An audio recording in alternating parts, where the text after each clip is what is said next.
Bem, bom dia. Eu sou Adriana Kessler, sou psicóloga. Eu moro em Torres atualmente, me aposentei e moro lá há 25 anos. Me aposentei como professora universitária. Minha formação, minha área de atuação é psicologia sócio-histórica, psicologia comunitária e estudos de gênero. Essa sou eu. E faço parte, estudo espiritismo há muito tempo, mas faço parte dessa tripulação CEPA, essa nave tripulada aqui, há um ano só. Estudo bastante sobre os fenômenos anômalos não identificados. Acho que vocês viram minha manifestação. E é um prazer estar aqui com vocês e conduzir essa mesa. Me sinto muito honrada. Eu coordeno um grupo de convivência numa ONG já há alguns anos em Torres, a COI. Quem for para lá, temos vários programas, inserção nos conselhos municipais dos direitos. E somos parceiros de várias entidades também no município. E é uma iniciativa que está dando e deu certo, muito certo. Então, quem for para lá, quiser visitar a COI, fico honrada em lhes receber. O nosso primeiro palestrante é o Gerry Roberto Almeida, com a palestra Sociedade Paliativa, a Desumanização do Sofrimento e o Espiritismo. O Gerry Almeida é graduado em História, com especialização em diálogos entre História e Literatura do Rio Grande do Sul, autor de livros espíritas, dentre eles Morte, Luto e Imortalidade, Olhares e Perspectivas, e Sociedade da Esperança, Diálogos Espíritas com o Mundo Atual. Se quiser colocar mais alguma coisa, eu lhe convido para sua exposição. Bem, sim. Bom dia, um abraço fraterno a todos. Bom, eu trouxe um slide. Bom, a minha questão aqui é discutir um pouco aqui, o tema do sofrimento dentro da sociedade contemporânea, uma sociedade complexa, né, que nós estamos vivendo no século XXI, e a partir de algumas ideias que estão dentro de uma reflexão hoje mais atual, desenvolvida por um analista social, um pensador, filósofo sul-coreano chamado Byung-Chul Han, que é um pensador sul-coreano, mas que desenvolveu e desenvolve grande parte das suas reflexões, dos seus estudos na Alemanha. Então, essa perspectiva parte do seguinte, de que nós estamos vendo dentro de uma sociedade hipercapitalista, uma sociedade complexa, aonde os indivíduos, as pessoas estão sendo cobradas diariamente por uma questão de desempenho, né? Então é preciso cada vez mais ter desempenho, na área do trabalho, mas não só no trabalho, né? Na área profissional, na vida como um todo, né? Portanto, ter um desempenho físico na área da saúde, faz academia 5 dias por semana, viaja muito. Então, quer dizer, cada vez mais a gente está vivendo dentro de uma sociedade que, de certa forma, nos esgota, tá? E esse esgotamento, ele tem gerado um adoecimento psíquico. Então, nós diante desse quadro de adoecimento, né, onde nós temos alguns pontos colocados pelo Han, o primeiro deles é que essa sociedade do desempenho é uma sociedade do esgotamento, uma sociedade da autodestruição, onde os indivíduos estão buscando cada vez mais a ideia do sucesso, os likes, né? E que, portanto, o sofrimento ele é algo bastante complexo para essa sociedade. Ele usa, inclusive, uma expressão chamada algofobia para se referir a essa verdadeira fuga do sofrimento, uma fuga social do sofrimento, uma fuga cultural do sofrimento. né? Então, curiosamente, o sofrimento faz parte da vida. Mas dentro dessa cultura, que é a cultura do desempenho, o sofrimento ele termina impactando no mercado de trabalho, no setor produtivo. Então, por exemplo, se a gente pegar os dados do ano passado, em torno de 470 mil pessoas foram afastadas do mercado da área de trabalho em função de sofrimentos psíquicos, depressão, estresse, burnout. Então, a gente está vivendo uma sociedade que é a sociedade que a gente chama de sociedade paliativa, que é uma sociedade que ela não cuida dos seus sofredores. É uma sociedade que não cuida do sofrimento. Pelo contrário, é uma sociedade que tende a esconder o sofrimento. E esconder o sofrimento por quê? Porque o sofrimento ele tem esse impacto negativo no mundo do trabalho. Tá? Então, cada vez mais, por exemplo, uma empresa aqui do Rio Grande do Sul distribuiu celulares para os seus empregados, seus vendedores, e disse para os clientes, ora, agora vocês podem ligar a hora que vocês quiserem. E os vendedores estão atendendo o telefone 1h da manhã, 11h da noite, domingo. Quer dizer, então, o sujeito não desliga mais. Não tem mais um tempo que aquilo que o Rush chama de uma vida contemplativa. Ou seja, a ideia de contemplativa não é ficar parado contemplando as coisas, né? Mas é preciso contemplar o descanso, é preciso contemplar a natureza, é preciso contemplar, né, a música, né? E, enfim, né, é preciso contemplar. Então, a vida não é só trabalho, né? Então, essa sociedade, que é uma sociedade que está primando, é uma sociedade paliativa, ela não cuida dos seus sofredores. Ela tenta, de diversas formas, ocultar o sofrimento. Então, ele parte da ideia de que há uma interdição cultural da dor. Tá? E essa interdição cultural da dor, ela foca, essencialmente, numa lógica que é a lógica da felicidade. Então, não é uma felicidade qualquer, é a ditadura da felicidade. Tá? É uma felicidade que ela se impõe continuamente e ela automaticamente desumaniza o humano, porque o ser humano é um ser que sofre. Tá? Então é um ser que não é feliz o tempo todo. É um ser que tem a sua própria humanidade, os seus desafios, os seus sofrimentos, as suas dores, os seus conflitos. Então, consequentemente, essa sociedade paliativa é uma sociedade que tenta, culturalmente interditador, ela tenta construir a perspectiva de que nós temos que ser felizes o tempo todo, viajar o tempo todo, colocar fotos alegres nas nossas redes sociais o tempo todo, né? E isso gera desgaste, isso gera exaustão, isso gera adoecimento, porque nós não somos assim. Isso está desumanizando o ser humano. Então, dentro dessa perspectiva, pode passar, por favor, o próximo slide. A gente tem a questão, né, de como, se por um lado o sistema capitalista ele percebe no sofrimento algo que termina impactando negativamente no mercado de trabalho e, portanto, é preciso esconder o sofrimento, porque as pessoas têm que cada vez mais ser produtivas, né? E o sofrimento ele vai na contramão desse processo. O sujeito que está num período de depressão, está em burnout, ele precisa se afastar do trabalho, né? E isso vai impactar inexoravelmente no setor produtivo, né? Então, se por um lado se tenta esconder o sofrimento, isso não dá certo sempre, né? Não dá certo sempre. Então, o que faz o próprio sistema? O próprio sistema ele passa a cooptar o sofrimento e o sofrimento passa a ser utilizado como uma mercadoria.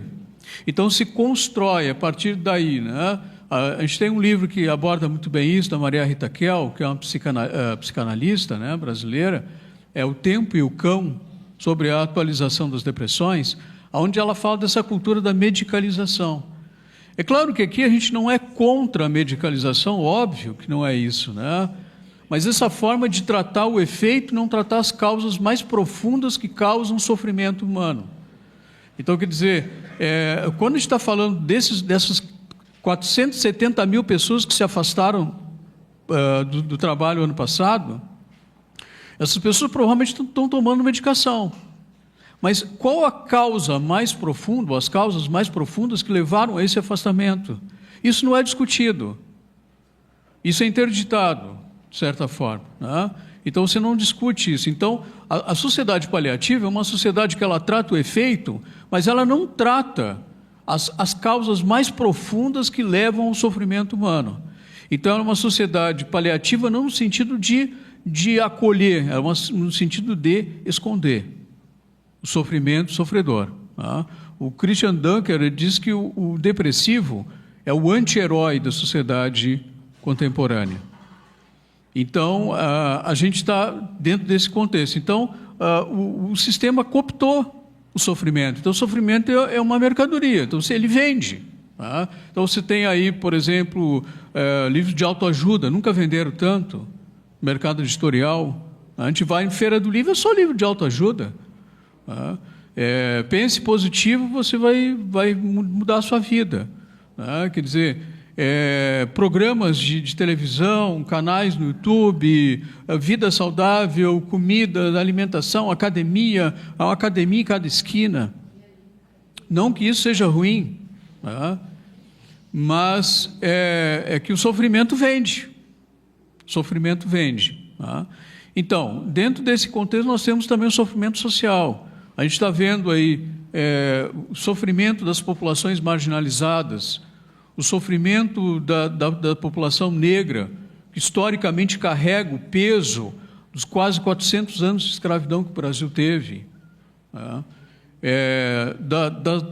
Das mulheres que carregam o peso da discriminação, da misoginia.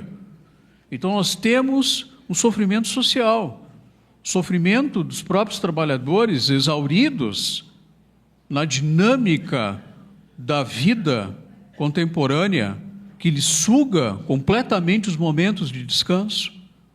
Nós temos sofrimento das populações em guerra.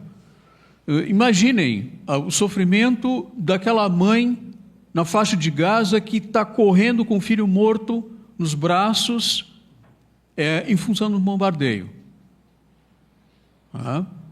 Então, imaginem aquela população, o sofrimento social daquela população. Então, nós temos todo esse impacto, e aí nós temos, focando agora, né, trazendo mais para a nossa discussão, a partir dessa rápida ideia aqui, como que o espiritismo tradicional, os espíritas tradicionais, tratam, então, dessa questão. Né? Aí eu queria, por favor, pode passar o próximo? Eu não sei quem é que fez aquela imagem, tá? Desculpa, eu não botei os créditos ali, mas, de qualquer forma, né? Se foi alguém daqui, diga, depois eu acrescento. Tá? Bom, aí nós temos aquelas várias questões. Né? Normalmente, o que acontece na ambiência espírita tradicional, as pessoas chegam nas instituições espíritas com seus sofrimentos. De uma forma geral é isso, chegam com sofrimentos, muito poucos chegam aqueles que vão, hoje já tem mais, né? Pessoas que vão pelo conhecimento, mas muitos ainda chegam pelo sofrimento, por questões, por dores, enfim, né? Questões existenciais, lutos, né? Perdas significativas. E muitas vezes o que se tem de conversa e de retorno é isso. Há uma verdadeira obsessão, desculpe o termo aqui, né, mas há uma verdadeira obsessão dos espíritas tradicionais, pelo menos, pela ideia de esclarecer e consolar. Como se tudo tivesse esclarecimento, como se o espiritismo tivesse a responsabilidade de esclarecer sobre tudo e tivesse todas as respostas sobre as questões humanas, tá? E também consolar, como se tudo tivesse uma consolação. Né? É claro que não há uma intencionalidade no sentido, né, de perversidade nisso, não é nesse sentido. Claro que as pessoas fazem isso porque elas têm os melhores sentimentos, mas não se consegue esclarecer e consolar. Isso virou uma verdadeira obsessão. Então, você desumaniza o sofredor com frases prontas, com frases simplórias, com frases que vão normalmente recorrer à teoria reencarnacionista para tentar dar conta dos dilemas humanos. Então, o sofrimento, todo sofrimento humano tem uma causa na reencarnação.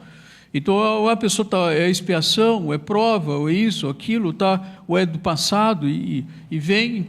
E isso não dá conta de explicar, e muitas vezes nem é importante explicar. Não é?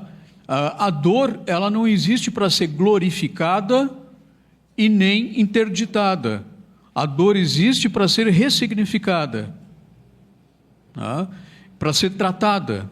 A dor é um signo, e ela tem alguma coisa a nos dizer. E esse significado que é importante a gente tentar buscar. Mas esse significado não necessariamente está vinculado ao passado reencarnacionista. Então, você absolutizar o sofrimento humano sempre com respostas reencarnacionistas, me parece que é algo bastante superficial e não dá conta da complexidade do sofrimento, que, no geral, é multifatorial, sofrimentos humanos. Então, o espírita não pode sofrer, o espírita não pode chorar o luto, ele tem que encarar assim, aquela frase: a morte não existe. O que você está sofrendo? A morte não existe. Mas como assim a morte não existe? Como a morte não existe? Claro que a morte existe. A morte é um fenômeno biológico.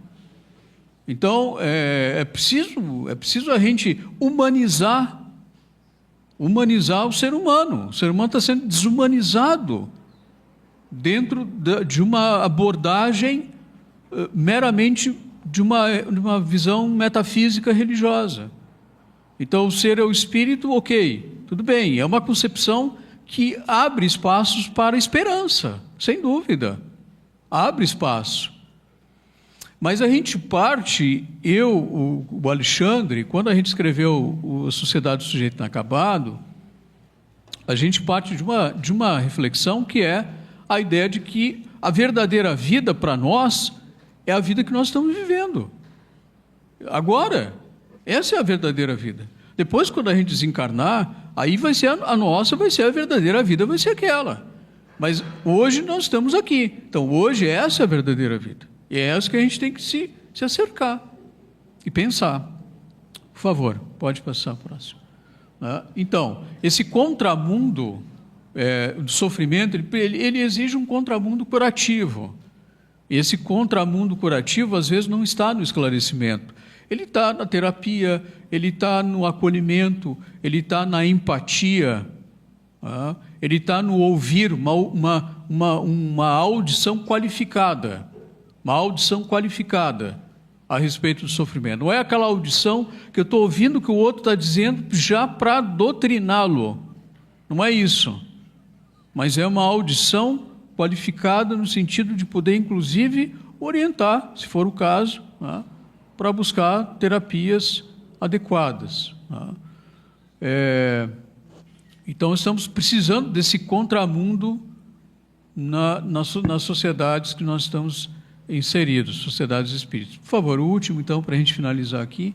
Então, eu queria propor, assim, finalizando essa nossa pequena reflexão aqui, desenvolvemos isso mais nos capítulos dos livros, os últimos 2 livros que a gente publicou. O primeiro dessas questões, né, a gente parte do princípio que é necessária uma revolução da sensibilidade, uma revolução da sensibilidade no meio espírita, né? Então, o primeiro ponto a destacar é relativizar o argumento reencarnacionista. Entender que que a reencarnação não explica tudo, e a gente não precisa ter a pretensão de explicar tudo. Segundo ponto é compreender que os sofrimentos são multifatoriais. É uma decorrência do primeiro item. No geral, os sofrimentos são multifatoriais. Então, não há como eu tentar ver o sofrimento só pelo prisma da reencarnação. O terceiro item é a humanização do humano, que habita em nós e no outro. Porque nós partimos de uma reflexão que a humanização do humano, ela necessariamente precisa vir antes da espiritualização. Porque a gente está pensando em espiritualização sem se humanizar. Então, a humanização é a sensibilização, a relação com o outro. E quando a gente está falando de sofrimento social, preciso pensar, preciso discutir os sofrimentos sociais dentro das instituições espíritas. Quer dizer, eu não posso pensar o sofrimento, não posso não, né? Não devo, não deveria pensar os sofrimentos humanos dentro da sua complexidade apenas sobre esse aspecto, ou seja, então eu preciso discutir as questões sociais. Preciso discutir as questões sociais, porque as questões sociais, questões políticas, necropolítica, ela produz sofrimentos sociais. Então, eu preciso discutir isso também.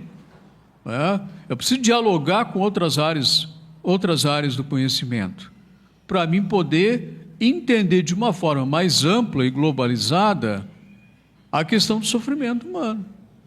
Não que a gente vá entender tudo, nem que a gente tenha essa pretensão, mas é importante refletir sobre isso, para a gente não ficar dentro de uma perspectiva muito limitada apenas, né? E aí transformar o sofrimento e o sofredor num mero sujeito que está num processo de provas e expiações, sem contextualizar de uma forma mais ampla esses sofrimentos.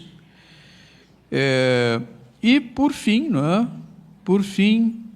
isso, dialogar com uma sociologia do sofrimento. Quer dizer, essa ideia de uma sociologia do sofrimento, ela implica nisso, né, da gente pensar o sofrimento dentro dessas várias categorias de possibilidades.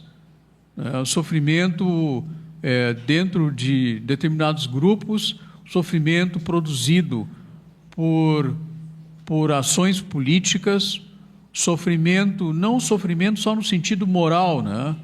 Sentido moral de eu usei meu livre-arbítrio para isso e deu uma consequência, a visão consequencialista, né? Essa coisa assim de causa e efeito só, como é muito tradicional se fazer dentro do movimento espírita, e se ignorar um universo mais amplo de questões que envolvem o sofrimento. Então, para finalizar, parece que é importante essa revolução da sensibilidade, e a revolução da sensibilidade no meio espírita implica nessa humanização do humano, né? Do humano que nós somos, do sofrimento, do luto, sim, do luto, né? Das dores que sentimos, sim, das dores que sentimos, sem a perspectiva de julgamento moral, mas dentro de uma análise mais ampla, abrindo espaço também dentro da teoria espírita